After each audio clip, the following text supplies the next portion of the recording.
Hi there.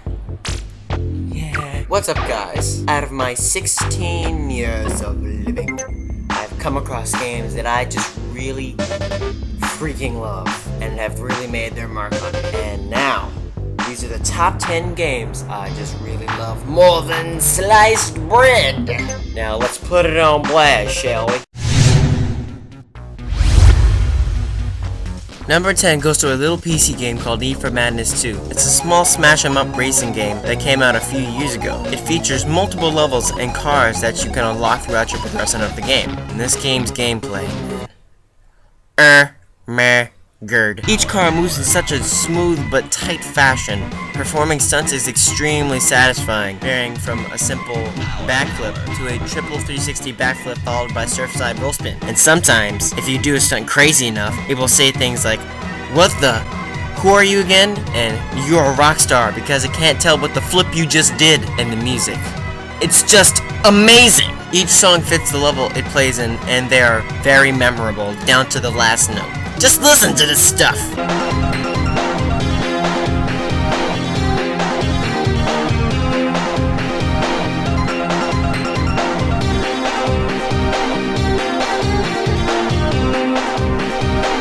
Do you hear that? That's the sound of my childhood right there. Oh, and I specifically chose Need for Madness 2 over Need for Madness and Need for Madness multiplayer simply because I just had the most fun with Need for Madness 2. I played it the most and just enjoyed the heck out of it. Number 9 just had to go to Minecraft.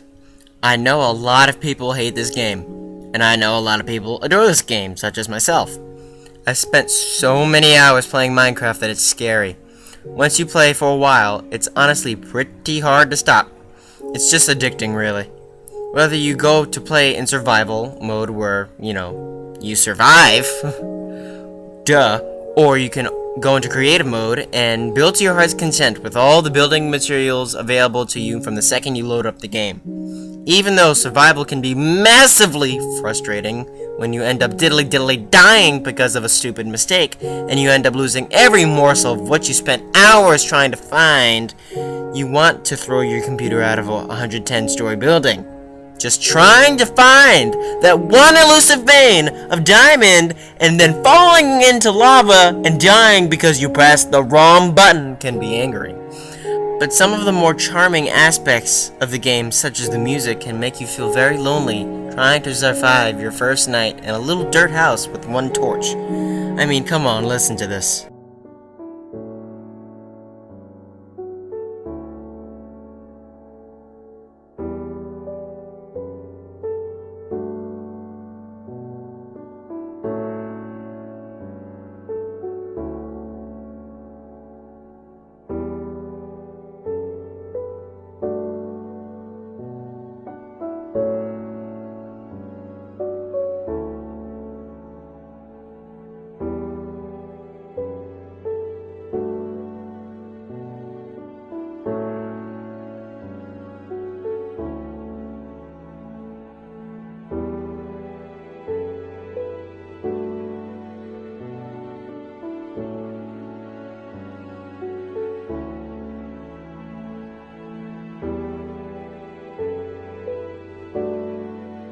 Also, even though it's a low-res game, the graphics are still very pretty, and it goes to show that you don't need stellar graphics to make a great game, a lesson that some game developers don't seem to understand sometimes. Number 8 goes to Call of Duty Black Ops. This one was tough deciding between Black Ops 2 and Black Ops. Where I do like the multiplayer in Black Ops 2 just a little bit more sometimes. Black Ops story was just solid gold to me. And for the very small group of people who watch this and don't know the story of Black Ops, spoiler alert, if you don't want to hear me geek on about how awesome the story is, then promptly get the heck out of here. Now, when Reznov was going to kill Steiner, and it's revealed that you were the one going to do it, not Reznov, it hit me hard and changed the way I thought about the game. It hit me harder than my dad backing up his minivan into the side window of my apartment hitting me in the face. Not that that happened or anything, it just shocked the mess out of me for some reason. I don't know, maybe I'm just weird. Or Or maybe you're weird, huh? Did you think about that, huh? Did you ever think about that? Oh, and the gameplay in general is just very fun, and for the most part, pretty functional.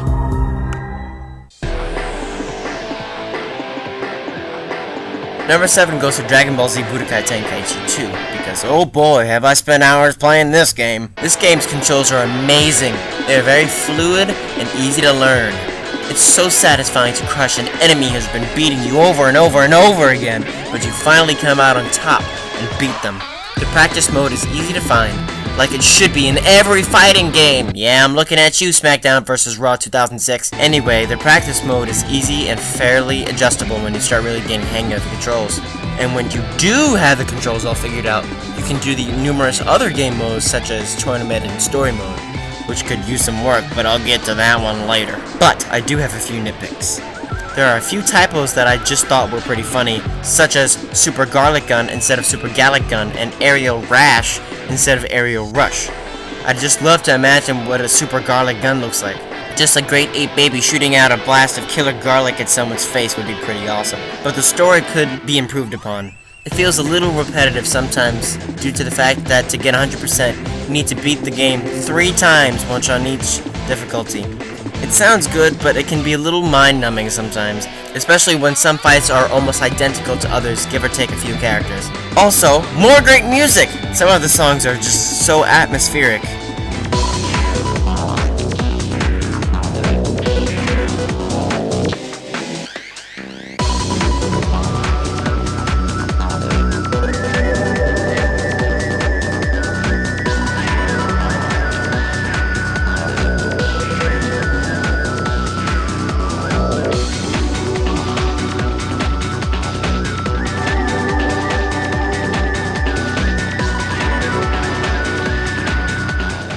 Kinda sad though that I've never fully beaten the game, because I always find a way to accidentally reset my data and have to do it all over again.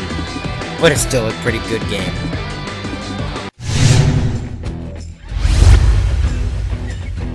Number 6 goes to Need for Speed Underground. This one was a very tough decision between Need for Speed Underground and Need for Speed Most Wanted from 2005. It was so much harder to decide which I enjoyed more, but in the end it came down to Underground because the challenge was so much greater, and when the challenge was conquered, it was immensely satisfying. Some of those races were devastatingly difficult. There was this one race that I really hated, because there was someone always one step ahead of me. I'd pull off every brake, shortcut, turn in straightaway perfectly, but they're just a step ahead of me. There was a Toyota Celica, a Mazda RX-7, and a Subaru Impreza. And I always had the Nissan Skyline. I could never get in front of them. I always got the Celica out of the way by running him into a wall, but I can never get the other ones off my back until I'd been doing the race for 3 hours over and over and over. But finally, that one time, I finally freaking won after hitting car after car, which is another thing. Traffic collisions are greatly exaggerated, specifically while moving fast. When you hit traffic in this game, for some reason, you either go up in the air and nearly fly off to Jupiter, or do a 360 spin. Both pretty unrealistic and can easily cost you a race if you're not careful, and react quickly with your nitrous oxide and floor it. Also, this game's nitrous system is more realistic than Most Wanted's nitrous system, being that in Underground your nitrous does not refill, so you have to make it last the entire race. But in Most Wanted, it refills if you drive, which keeps the flow moving. Really, it's realism versus flow of controls. But personally, I love both games, but I love Need for Speed Underground just that little bit more.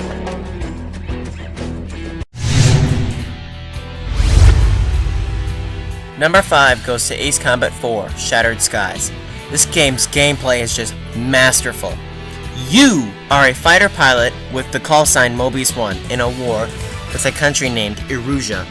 As you progress through the story, ISAF, the side you're on, begins to see that you're the best pilot they've got, and you must stop the Erusians and their team of fighter pilots named Yellow Squadron, who are the top pilots in all of Erusia, and take down your arch-enemy Yellow 13. The game has an amazing story, but the gameplay is just amazing by itself. It's so much fun to control a jet and fly around to shoot people out of the sky and hear them curse you as they plummet to their doom. Be warned, it's also very easy to fly into things by accident and die and have to do the whole mission over again.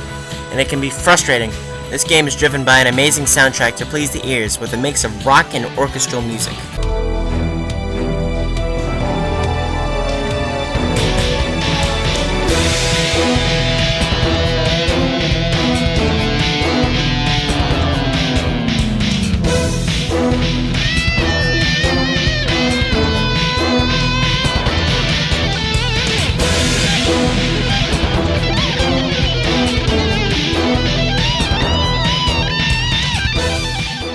Amazing.